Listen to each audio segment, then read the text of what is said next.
ఓం శ్రీమాత్రే నమః. నమస్కారం అండి. ఎలా ఉన్నారు అందరూ? బాగున్నారా? మీరందరూ ఆనందంగా, సంతోషంగా ఉండాలని అమ్మవారిని ఎప్పుడూ కోరుకుంటూ ఉంటాను. ధాత్రితో లక్ష్మీప్రియ క్రియేషన్స్కి స్వాగతం. మాఘ పురాణము 3వ అధ్యాయము. వింధ్య పర్వతము. దిలీపుని మాటలకు వశిష్ఠుడు మరలా ఇట్లు చెప్పదొడంగెను. భూపాల, నేను తెలుపబోవు విషయములు చాలా పురాతనమైనవి. ఒకానొక సమయమున వింధ్య హిమాలయ పర్వతాల మధ్యనున్న ప్రాంతమున కాటకము కలిగెను. ఆ కరువు అన్ని వర్ణముల వారిని పీడించినది. ప్రజలకు తిండి లేదు, త్రాగుటకు నీరు లేదు. అంటువ్యాధులు ప్రబలి జనులు, పశువులు చాలా నష్టపడినవి. అందువలన యజ్ఞయాగాది కార్యక్రమాలు గాని దేవతార్చనలు గాని చేయలేకపోయిరి. వనములందు తపస్సు చేసుకొను మునీశ్వరులు సహితము ఆ కరువునకు హాహాకారములు చేసి ఆశ్రమములు వదిలి వలసపోవుచుండిరి. అప్పుడు భృగు మహర్షి ఆ కరువు ప్రాంతములోనే నివసించుచుండెను. రేవా నదీ తీరమందున్న ఫలవృక్షములు, పంట భూములు నీరు లేక బీడుపడిపోయినవి. త్రాగడానికి నీరు కూడా లభించటం లేదు. మహాతపస్వియగు భృగు మహర్షి కూడా ఆ కాటకమును తట్టుకోలేకపోయాడు. ఎన్నో సంవత్సరాల నుండి ఆ ప్రాంతమందుండుట వలన అచట నుండి కదులుటకు ఇష్టము లేకపోయినప్పటికీ విధిలేక హిమాలయ ప్రాంతాలకు వలసపోయాడు.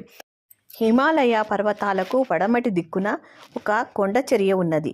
ఆ కొండచర్య అక్కడ ఉన్న కైలాస పర్వతమునకు చాలా దగ్గరగా ఉన్నది. అది తెల్లగా కూడా ఉన్నది. ఆ కొండచర్య యందు ఇంద్రనీలములు ఉండుట వలన దగదగా మెరుగుచున్నది. మహర్షులు, సిద్ధులు, జ్ఞానులు ఆ కొండ వద్దకు వచ్చి శ్రీమన్నారాయణ్ణి భక్తితో ప్రార్థించిరి.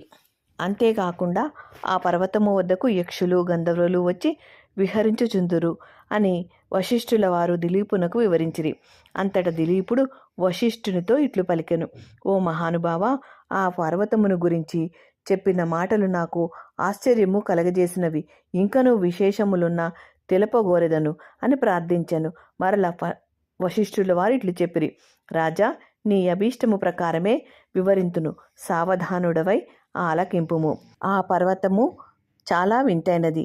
దానిపైనున్న వింత చెట్లు, పురాతన వన్యమృగములు, అనేక రకముల పక్షులతో ఉన్న ఆ పర్వతము 30 యోజనముల పొడవు కలిగి 10 యోజనముల ఎత్తుగలది అయి అలవారుచుండెను.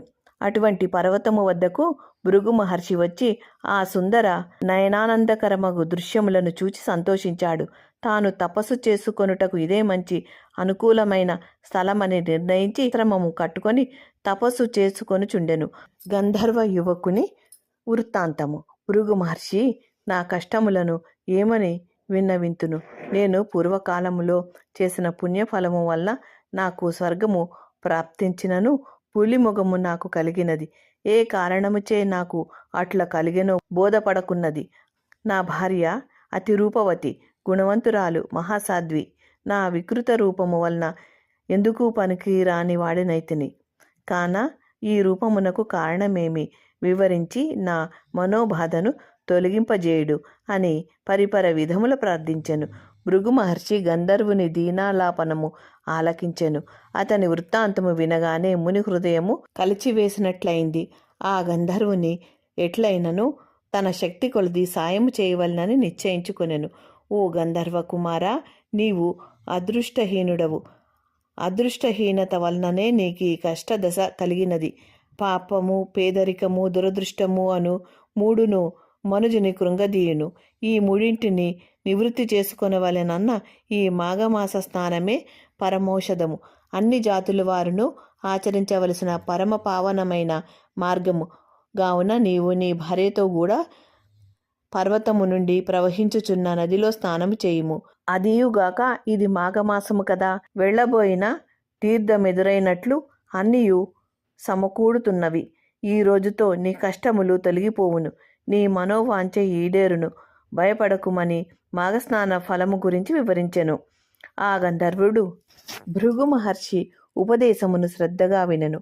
తన భార్య కూడా మునీశ్వరుని వచనములను విని సంతోషించెను. ఆ మహర్షి చెప్పిన విధముగా గంధర్వుడు భార్యా సమేతుడై ఆ దాపుననే ప్రవహించుచున్న నదిలో స్నానము చేశాను. వెంటనే తనకున్న పెద్ద పులి ముఖము పోయి తేజోవంతమైన సుందరమైన ముఖముతో ప్రకాశించెను. ఆ గంధర్వ దంపతులు అమితానందము పొందిరి.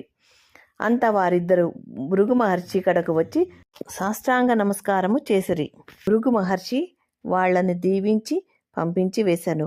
ఈ విధంగా గంధర్వ యువకుని చరిత్రను వశిష్ఠుల వారు దిలీపునకు తెలియజేసిరి.